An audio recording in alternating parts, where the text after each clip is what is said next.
Hello दोस्तों, कैसे हो? आपका स्वागत है त्रिपाण स्टडी सेंटर में। आज जो हम करने जा रहे हैं क्लास 12 एनआईएस बोर्ड का चैप्टर नंबर 21। ये चैप्टर जो है reproduction and population of control है।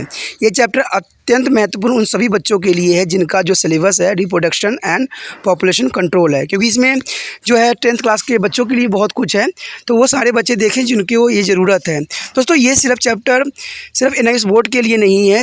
ये सीबीएसई के बच्चे हों, जिनके एनसीईआरटी हो या यूपी बोर्ड हो या बिहार बोर्ड हो, कोई भी बोर्ड हो, ये कई मानने में जो है सिलेबस बहुत ही इंपॉर्टेंट है, टॉपिक बहुत इंपॉर्टेंट है।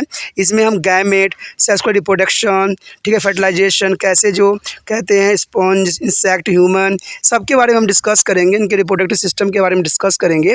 तो ये चैप्टर बहुत ही इंपॉर्टेंट होने वाला है सभी बच्चों के लिए, ठीक है। लेकिन चैप्टर स्टार्ट करने से पहले एक बात जो मैं हमेशा कहता हूँ, जिसको आपको सोचना भी चाहिए, विचार भी करना चाहिए और अमल भी करना चाहिए, वो ये है, जब भी वीडियो देखिए पूरा देखिए, क्योंकि अधूरा जानकारी सदैव खतरनाक होता है। साथ में एक इंपॉर्टेंट बात ये भी रहता है, अगर आप पहली बार वीडियो देख रहे हो तो लाइक शेयर सब्सक्राइब करना मत भूलना। देखिए दोस्तों, लाइक कीजिएगा तो बनाने वाले का जो है प्रोत्साहन बढ़ता है और आपके लिए अच्छा से अच्छा करने की कोशिश करता है, ठीक है। सब्सक्राइब करना आपके हित में है। इसका कारण ये है कि अगर आप सब्सक्राइब करके रखोगे तभी जो है मेरा वीडियो का नोटिफिकेशन मिलेगा। और आपको पता है कि मैं हर क्लास का जो है सब्जेक्ट डालता ही रहता हूँ समय समय पे, तो अगर सब्सक्राइब करके नहीं रखिएगा तो शायद उस वीडियो से आप अनभिज्ञ रह जाइएगा, यानी वो आपको प्राप्त नहीं होगा और आप उसका नॉलेज नहीं ले पाइएगा। साथ में जो अगर आप शेयर करते हो तो शेयर करना एक जग कल्याण के समान माना जाता है। इससे ये होता है कि मान लीजिए कोई जो है बच्चा जो है मेरी वीडियो की उसकी ज़रूरत थी और आपके थ्रू वो वीडियो उसको पास पहुँचा है, तो वो सदैव ही आपका धन्यवादी रहेगा और सदैव ही आपका जो है शुक्रिया अदा करेगा कि तुम्हारे कारण मुझे जो है वीडियो प्राप्त हुआ। तो दोस्तों, आपको पता ही होगा कि त्रिपाण स्टडी सेंटर सिर्फ एक क्लास के लिए ही अग्रसर नहीं है, ये कई क्लासों के लिए अग्रसर है। जैसे 8th 9th 10th 11th 12th CBSE के सारे चैप्टरों को कवर करेगा समय के साथ। प्लस जो है एनआईएस बोर्ड का 10th+2 को भी कवर करता है, सभी सब्जेक्टों का। प्लस जो है बीए पंजाब यूनिवर्सिटी का जो है फर्स्ट सेमेस्टर से लेकर 6th सेमेस्टर तक 8 सब्जेक्टों को कवर करता है। प्लस जो है एमए के जो है बच्चे ऑन डिमांड जो मुझे करते हैं कमेंट, उनके लिए भी त्रिपाण स्टडी सेंटर जो है अग्रसर है। देखिए दोस्तों, त्रिपाण स्टडी सेंटर इतना बड़ा है, विस्तृत है, तो आपको अभी जो है लाइक शेयर सब्सक्राइब कीजिए और अपने दोस्तों के साथ बांटिए, ठीक है। तो भूलिए मत, ये करना आपका फर्ज है और मेरा कार्य करना है, आपको टॉपिक लेके चलना है। देखिए आज देखते हैं हमारा आज टॉपिक क्या है। Our next topic is fertilization, pregnancy, and development of the embryos. There is the most important topic here, friend. There is the fertilization, pregnancy, and development of the embryo. There is the fertilization and the implantation. There is the first topic. There are spermatozoids is remain visible. There are female vaginal tract from to 24 to 72 hours. For fertilization, sperm and induced into the female body. One sperm fused with their ovules to a fallopian tube. If the ovules happen to meet a sperm, the two united form to the zygote. If their ovules happen to meet the sperm, those two unite form the zygote. 13 to 14 days after onset of maturation are most favorable for the conception of pregnancy. The zygote immediately began to divide and pass down to the fallopian tube to the uterus and fix itself to the walls of uterus. These fixings of the embryos in the walls of uterus is called implantations, and the female is said to be pregnant. Implantation takes place about a week after fertilization. And the next is placenta.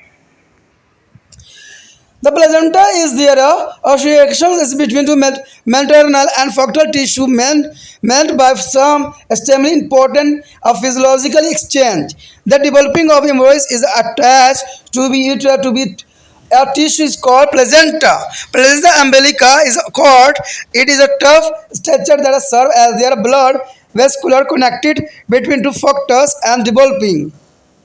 The embryos and the uterine walls from the first few weeks of development. The embryo is enclosed in a sac is called alumina, and which is filled with the amniotic fluid. Amniotic fluid is as a fluid act as shock absorbers and help to the protect the embryo from the damage. Here show in this picture, here the show on the placenta, and there are factors is here, and the will realize of placenta here, endoderms, menotrums, and amniotic fluid is here. The ball uterus is present. There is a most important diagram for a development of the factors in a placenta. The placenta serve a tissue through their oxygen and food are supplied from to maternal blood to the fetus. It is also transport the carbon dioxide and excrete base form of fetus blood to be maternal fluid blood. And summarize their step is the fertilization of human egg is the implantations and development in their uterus up to birth. Here, some step of the placenta here, the sperm form a male and deposit into the female reproductive system, and the goes with egg release from the ovary, and the units of sperm or egg is a fallopian tube, and then goes with to the fertilization and formation of zygote is the first day, and repeated division of zygote leading to the formation of spherical mass of cells called medulla is the fourth day. And when we come to the 5 day, the early embryonic stage is called blastocyst, is formed to day of 5. And blastocyst is attached to the uterine walls, is the implantation occur to day of 6 to 7 day. And the developing embryo is about the size of the pea in the forming 4 beak. And at least come to the embryo is now is called fetus, with the human features and limbs appear is float as an amniotic fluid or 6 beak, and both of human infant about 40 beak. So the diagrammatics the development of human embryos in this. The placenta is permeable to the respiratory gases, nutrition, and antibodies. The placenta is the most important role play in there. Is permeable to respiratory gases, nutrition, and antibody. The membranes prevent a harmful material from reaching the embryos. It does not be allowed the passes for a germ from to the mother to the fetus. However, if the mother is already infected with HIV, then HIV can be passed through the blood to the embryos. Placenta produce the hormone progesterone is a egg formation. The ovulation of the maturations also stop as the pregnancy continues. And however, this is resumed after birth child. The hormone oxytocin is the posterior pituitary is responsible for uterine contraction in child birth. दोस्तों यहाँ पर अत्यंत महत्वपूर्ण topic आया है निषेचन, संभाव्यता और जो है भ्रूण का परिवर्धन, यानी ये जो है डेवलपमेंट कैसे होता है, इम्प्लांटेशन कैसी होती है, इस पे हम जानेंगे। कहते हैं निषेचन और अंडरोपण। देखिए शुक्राणु मादा जनन पत्र में जो है 24 से 48 घंटे तक रहती है और निषेचन के लिए शुक्राणु मादा शरीर में प्रवेश करा जाते हैं। एक शुक्राणु फ्लोपियन नली में अंड के साथ संकलित हो जाती है, यानी एक ही अंड जो होता है, एक ही जो है स्पर्म जो अंड के साथ संकलित होती है, मिलती है।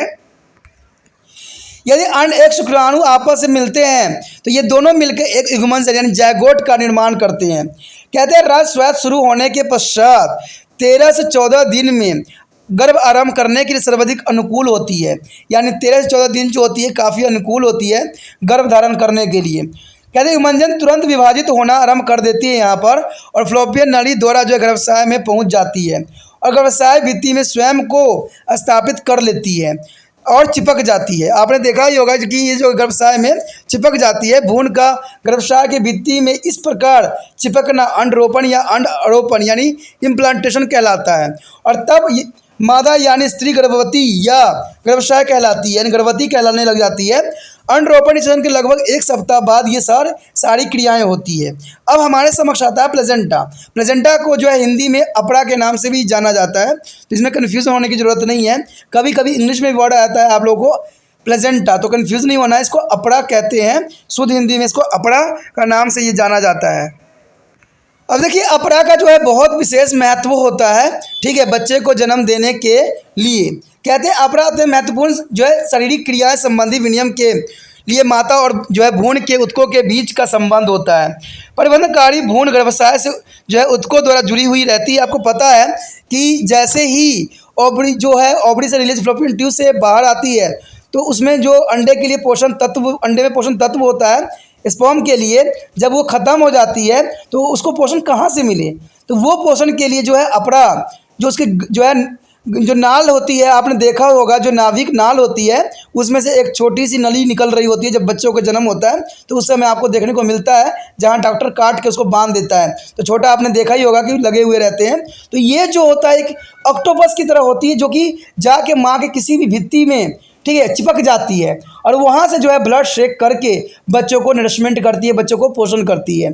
तो अपरा का जो है बहुत इंपॉर्टेंट कार्य यहाँ पर दर्शाया गया है। कहते हैं ये जो होती है नाभिरज्जु यानी एम्ब्लियस कोड होती है। जैसे मैंने भी बताया कि नाभिक के बने होते हैं, एक मजबूत संरचना होती है जो परिवर्तनशील भ्रूण का गर्भाशय भित्ति के बीच रुधिर संवहन संबंधी स्थापित करती है।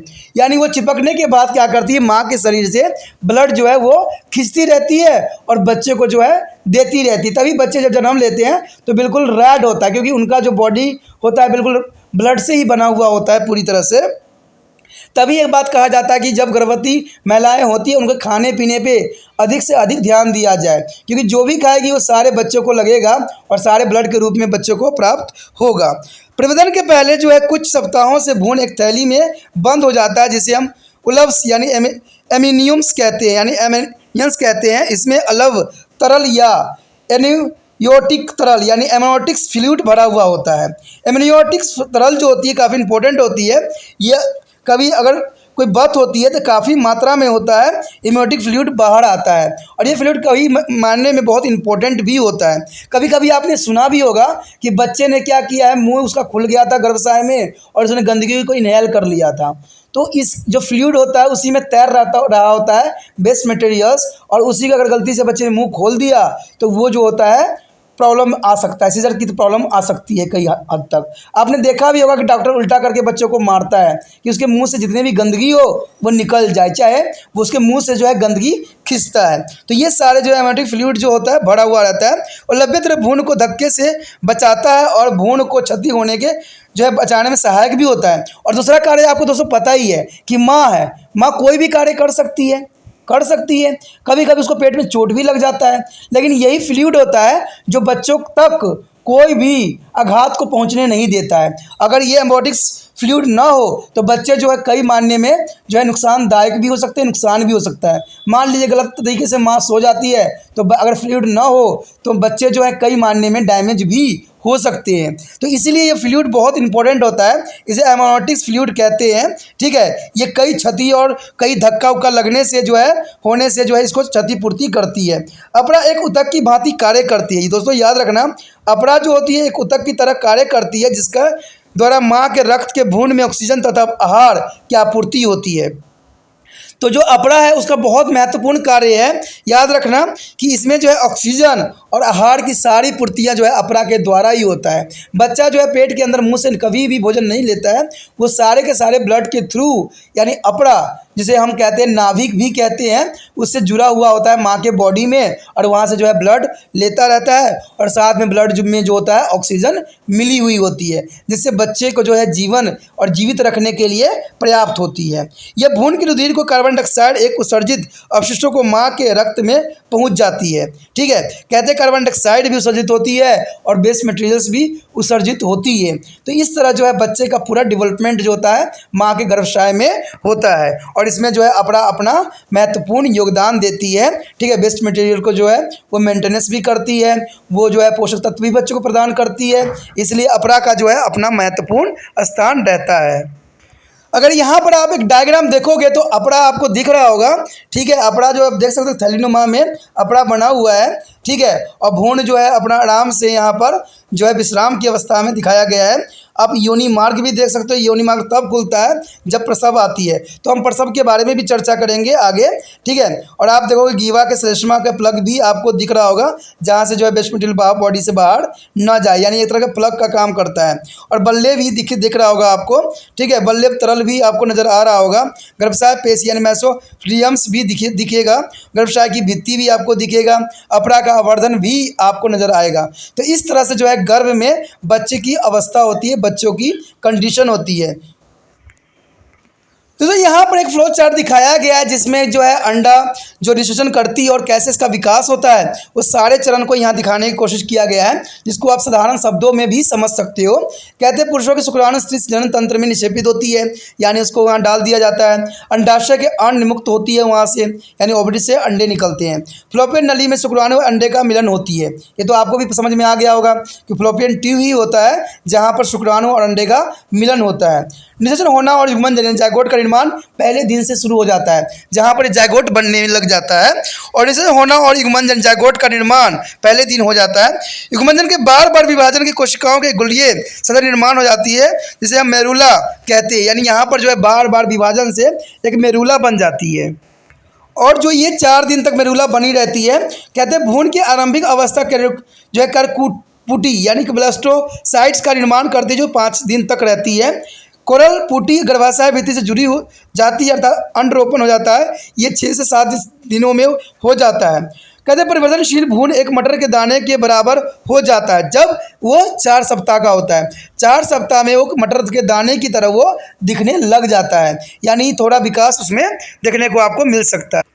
उसके पश्चात भ्रूण अब गर्भ यानी फिक्टस कहलाता है, जिसमें मानव आकृति जो है दृष्टिगोचर हो जाता है। यानी फिक्टस जो होती है दोस्तों बनना स्टार्ट हो जाता है और वो मानव की तरह दिखने लग जाता है। अंग जो दिखने लग जाते हैं उनके कई अंग ये वल्य तरल में तैरता रहता है, यानी जो वल्य तरल होते हैं उसमें तैरता रहता है। ये 6 सप्ताह के उपरांत होती है। उसके बाद जो होता है जब मानव शिशु का जन्म होता है वो 40 सप्ताह के पश्चात होता है। तो इस प्रकार जो है मानव भ्रूण का परिवर्तन जो हमने यहाँ पर स्टेप बाय स्टेप देखा, कई मायने में इंपॉर्टेंट है। यहाँ पर अगर आप इस समझ लेते हो तो आपको सारे टॉपिक भी बहुत ही आसानी से समझ में आ जाएगी।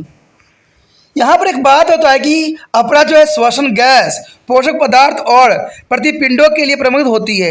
आपको पहले ही बताया था मैंने कि अपरा जो होता है गैस पोषक पदार्थ और प्रतिपिंडों के लिए जो है काफ़ी इंपॉर्टेंट होता है। झिल्ली क्षति पहुँचाने वाले पदार्थों को भ्रूण तक पहुँचाने से भी रोकती है, यानी कई बीमारियों को भी जो है भ्रूण तक जाने से प्लेजेंटा रोकती है या माँ में भ्रूण में रोगाणुओं को नहीं पहुँचने देती है।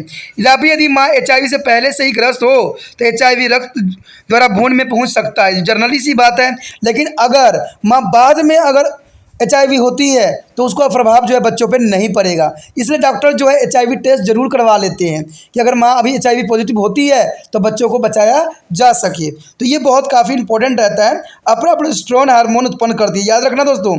अपरा ही जो होता है प्रोजेस्टेरोन हार्मोन उत्पन्न करता है और समय की अवधि के दौरान अंड का निर्माण तथा रक्त स्वायत्त रुक जाती है, लेकिन शिशु जन्म के पश्चात ये पुण्य आराम हो जाती है।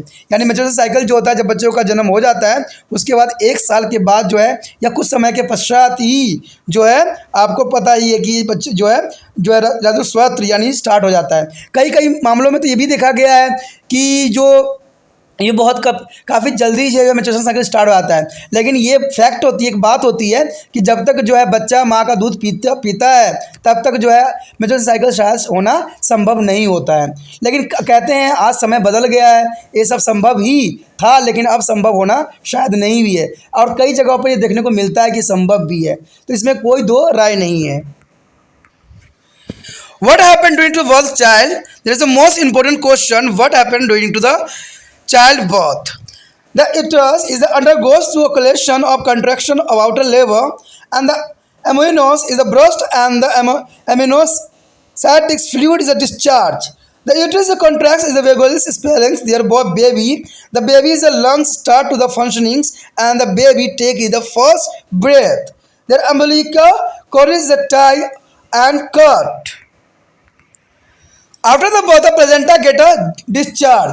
The breast start to producing of milk. That is the most important fact is a lactation. Lactation means stanpan. The secretion of the milk from the mammary gland is called lactations. Lactations and their period during which the mammary gland secrete a milk is called lactation period. That is called the lactation period. The first secretion that come out from the mammary gland of the mother just after childbirth is called colostrum. Colostrum is the most important milk. It is the rich of the nutrient, fat and protein. The colostrum is the most important. There is an increasing the immune system of baby child. It is rich in nutrition and fat proteins. And colostrums also contain to the antibody is the immunoglobulins. immunoglobulins is the AIGA. It is the most important antibody for the protect to the all of life of baby child that provide to passive immunity to be newborn infant. And there is synthesis of milk from the mammary gland. It is stimulated by their hormone is a procrastins which is secreted by the anterior lobes of the pituitary gland. And another hormone is called the oxytocin secreted by their posterior lobes of pituitary gland and stimulate the release of milk from the mammary gland. देखिए दोस्तों, यहाँ पर बहुत important बात आया कि प्रसव के दौरान होने वाली घटनाएं। देखिए, प्रसव के दौरान बहुत सी घटनाएं घटती है। कहते हैं गर्भाशय में कभी कभी संकुचित प्रसव पीड़ा होने लग जाती है और उलट फट भी जाती है, जो वल्लभ होती है फट जाती है और वल्लभ तरल के विसर्जन कर देती है।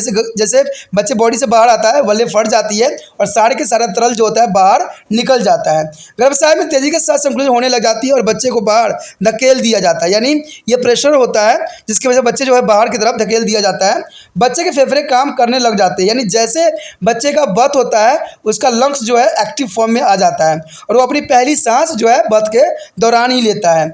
कहते हैं नाभिक रज्जु को बांध कर काट दिया जाता है, यानी जो प्लेजेंटा से जुड़ा हुआ होता है उसको पहले काट दिया जाता है और जब न्यूट्रिशन नहीं मिल पाता है तो माँ के शरीर को भी जो प्लेजेंटा है वो छोड़ देता है, ठीक है, और बॉडी से बाहर आ जाता है। जन्म के बाद अपरा का भी विसर्जन हो जाता है, यानी अपरा भी जो है बाहर बॉडी से निकल जाता है। माँ के स्तनों को दूध बनने लग जाता है, यानी यहाँ पर जो है मेमरी ग्लैंड यानी जो मेमरी ग्लैंड्स होती है वो एक्टिव हो जाता है और यहाँ से जो है दूध का उत्पन्न होना स्वाभाविक हो जाता है। दोस्तों, यहाँ पर बताया गया है कि स्तन स्वेद यानी लोकोडेशंस मीन्स की है स्तन ग्रंथियों दूध का स्वेदन निकलना और स्वेद कहलाता है तथा वह अवधि जिसके दौरान स्तन ग्रंथियों में दूध का स्वेद होने लग जाता है उसके हम स्वेद काल कहलाता है। बच्चों के जन्म के बाद माँ की स्तन ग्रंथियों से निकलने वाले पहला दूध बहुत ही इंपॉर्टेंट होता है, जिसको हम नवसंत्र कहते हैं, जिनमें प्रचुर मात्रा में पोषक वसाएं और प्रोटीन भरा पड़ा होता है। नवस्तन में जो है प्रतिरक्षा इम्यूनोग्लोबुलिन्स यानी AIGA भी होता है जो नवजात शिशु को निष्क्रिय प्रतिरक्षा प्रदान करता है। कहते हैं माँ का पहला पीला दूध जो बच्चों के लिए अमृत के समान होता है। पहले के समय में इसको फेंक दिया जाता था जो कि गलत था, लेकिन आज के समय में डॉक्टर भी प्रोवाइड्स करते हैं कि माँ के जो है पहला दूध गारा होता है उसको बच्चों को जरूर पान करवाना चाहिए, क्योंकि इसमें सारे न्यूट्रिशन पदार्थ होते हैं और कई मायने में एंटीबॉडी होते हैं जो उनको जीवन भर जो है बीमारियों से लड़ने के लिए सक्षम बनाते हैं। इसलिए माँ का पहला दूध बच्चों के लिए अत्यंत महत्वपूर्ण होता है। कहते हैं स्तन ग्रंथियों के दूध को सेलेशन और प्लेकोटेंस नामक हार्मोन से उत्पन्न कर प्राप्त होती है, जिसका स्वेद पीयूषी यानी प्यूटरी ग्रंथि जो अग्रपाली से होती है। एक अन्य हार्मोन जो है तो होता है ऑक्सीटोसिन का स्वेद जो प्यूटरी ग्रंथि के पश्चपाली से होती है। यह हार्मोन स्तन ग्रंथि को दूध निकालने के लिए उद्दीपित करती है, यानी वो जो है दूध निकालने के लिए प्रेरित करती है। साथ ही बच्चों के जन्म के लिए भी गर्भाशय संकुचन में काम आती है, यानी जो अगर ऑक्सीटोसिन देखोगे तो ये दूध उत्पन्न के लिए जो है ग्रंथि को उकसाता है, ठीक है, और ये कई मायने में जो है गर्भाशय के संकुचन करने में भी काम आता है। The next topic is how twins are produced. The usually only one ovule is released by an ovary in the every reproductive cycle. If this is the ovule receive a sperm and get fertilized one baby by born to the mother, but sometimes two eggs may be released and fertilized by two different sperm. Such a sibling are called fraternal twins, and who may be brother and sister, या brother or sister. But in the content case, only one egg is released and get fertilized. After this, it is divided into two, and their two cell is separate and start to developing is independently into two separate individual. There is identically as the respect all is identically twins, and there is a way for the same sex. There is the next types is a simious twins. There are twins is produced from one egg which fail to separate are called simious twins. The first case of simious twins was the twins baby born in the Chinese mother in the Sima. There are now Thailand is a 1811. 1811 this were joined at the thoracic region, and these twins lived up to on age of 65 years. The Siamese twins as a sometimes is a surgical separated, however it is depending upon their extent of their joining. दोस्तों यहाँ पर अत्यंत महत्वपूर्ण topic आया है, जुड़वा बच्चे कैसे पैदा होते हैं। अब देखिए जुड़वा बच्चे कैसे पैदा होते हैं ये भी आपको समझना अत्यंत महत्वपूर्ण है। लेकिन जुड़वा से बात मुझे याद आया कि आपको एक बात बतानी थी कि त्रिपाण सेंटर जो है आपको बार बार यही बात कहता है कि अगर ये वीडियो अच्छा लगता है तो दूसरे बच्चों तक भी आप पहुंचने में जो है त्रिपाण सेंटर को हेल्प कीजिए। और ये हेल्प आप कर सकते हो, क्यों? क्योंकि आप ही वो जरिया हो जिसके थ्रू जो है मैं आगे पहुंच सकता हूं उन बच्चों तक जिनको इस वीडियो की ज़रूरत है। दोस्तों देखिए, अब आपने भी फेस किया होगा कि आप अगर हिंदी मीडियम के बच्चे रहते हो, अगर आप मेडिकल ले लेते हो तो आपको टीचर बार बार परेशान करने लग जाते हैं कि बच्चे आपसे नहीं होगा, आप हिंदी मीडियम में थे, आप नहीं कर पाओगे। लेकिन ऐसा संभव नहीं है। त्रिपाण इंस्टीट्यूट सेंटर जो एक ही बात जानता है कि जो बच्चे मेहनत करना जानते हैं उनके लिए हिंदी और इंग्लिश का कोई मान्यता नहीं होती है। चाहे उनका प्रोनाउंसिएशन जैसा मर्जी हो, वो आगे चल के बहुत ही अच्छा और जो है बहुत सुलझे हुए डॉक्टर बनते हैं या बहुत सुलझे हुए व्यक्ति बन जाते हैं। तो इससे त्रिपाण सेंटर जो है उन बच्चों तक पहुंचना चाहता है जिनको ये वीडियो की ज़रूरत है, जिनको हिंदी के साथ इंग्लिश में भी समझाया जाए, जिनको उनके अपने लैंग्वेज में जैसे वो बोलते हैं वैसे बोलने के लैंग्वेज में हो तो उनको काफ़ी कुछ समझ में आएगा। तो इसीलिए जो है ये वीडियो बनाई जाती है, उनके ही लैंग्वेज में बनाई जाती है जो कि साधारण होती है।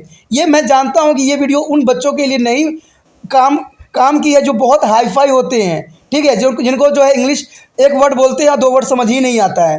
तो ऐसा इंग्लिश नहीं है, साधारण नहीं है। बेशक ये प्रोनाउंसिएशन में प्रॉब्लम रहती है बट ये आपको समझ में अच्छा आएगा, ठीक है। तो आपको जो है इस वीडियो को उन बच्चों तक पहुंचाने में त्रिपाण सेंटर को हेल्प करना है जिन बच्चों की ये वीडियो की ज़रूरत है। और मुझे विश्वास है कि अगर आप देखोगे वीडियो तो ज़रूर इसको व्हाट्सएप स्टेटस पे लगाओगे, क्योंकि मैं जानता हूं कि जो बच्चे मेरे साथ जुड़े हुए होते हैं वो त्रिपाण इंस्टीट्यूट सेंटर के जैसे ही होते हैं और उनके अंदर भी अच्छे विचारधारा होता है और वो जो होते हैं अच्छे कार्य करने में सदैव ही अग्रसर होते हैं। तो मुझे पता है कि वीडियो ख़त्म होने के पश्चात आप ज़रूर इसको व्हाट्सएप पे जो है कॉपी करोगे, क्योंकि जब मैं स्टेटस यहाँ पर देखता हूँ तो मुझे मैक्सिमम यही देखने को मिलता है कि ये व्हाट्सएप स्टेटस से आगे फॉलो आउट हुआ है। तो इसका मतलब है कि आप जो है मेरी बातों को समझते हो, सोचते हो और अमल भी करते हो। तो ये बहुत अच्छी बात है और आने वाला समय में आपके हेल्प के लिए त्रिपाण सेंटर जो है केमिस्ट्री फिजिक्स की भी सोल्यूशन साथ में लेके आएगा, क्योंकि जैसे ही टॉपिक हमारा ख़त्म हो जाएगा, पूरा जो है ना इसकी बोर्ड के जितने भी सिलेबस है ख़त्म हो जाएगा, आपको हम फिजिक्स और केमिस्ट्री के भी स्टार्ट कर देंगे। तो आप इसके लिए क्या करना है आपको पता ही है कि त्रिपाण सेंटर को सब्सक्राइब करके रख लीजिए। सब्सक्राइब करके रखोगे तभी जो है आपको फिजिक्स और केमिस्ट्री के भी जो है नोट्स मिलेंगे और उससे बना जुड़ा हुआ वीडियो भी आपको प्राप्त होगा और आपको समझने भी काफ़ी हद तक आसान रहेगा। तो सोचना नहीं है, विचार नहीं करना है। जैसे आप जाओगे व्हाट्सएप स्टेटस पे जो है इसका लिंक को कॉपी कीजिए यूट्यूब से और यहाँ जो है व्हाट्सएप स्टेटस पे लगा दीजिए 24 घंटे के लिए, जिससे दूसरे बच्चों को भी प्राप्त हो सके। तो हम आ जाते हैं दोस्तों यहाँ पर जो जुड़वा बच्चों के कैसे पैदा होते हैं। देखिए ये भी बहुत बड़ा प्रश्न है कि जुड़वा बच्चे पैदा कैसे होते हैं। सामान्यतः एक अंडाशय प्रत्येक जन्म चक्र में केवल एक ही अंडा निमुक्त करती है। तो आपको समझ है कि एक ही अंडा का जो है वहाँ पर फर्टिलाइज होती है, ठीक है, फ्लोपियन ट्यूब में एक ही अंडा जो है जाता है। लेकिन कभी कभी क्या होता है, यदि एक अंडा केवल एक शुक्राणु से मिलता है और इसका निषेचन हो जाता है तो माँ का केवल एक ही शिशु को जन्म देती है। लेकिन कभी कभी ये दो अंडे निमुक्त हो जाती है, ठीक है, कभी कभी दो अंडे भी विमुक्त हो जाते हैं और एक अलग अलग शुक्राणु द्वारा निषेचन हो जाती है। कभी कभी आपने देखा होगा कि माँ के गर्भ में दो बच्चे जन्म ले लेते हैं या कभी कभी चिपके हुए भी होते हैं। तो बहुत कंडीशन होते हैं। मान लीजिए ओवरी से दो अंडा रिलीज हो गया है और यहाँ आपको पता है कि स्पर्म जो होता है करोड़ों में होती है।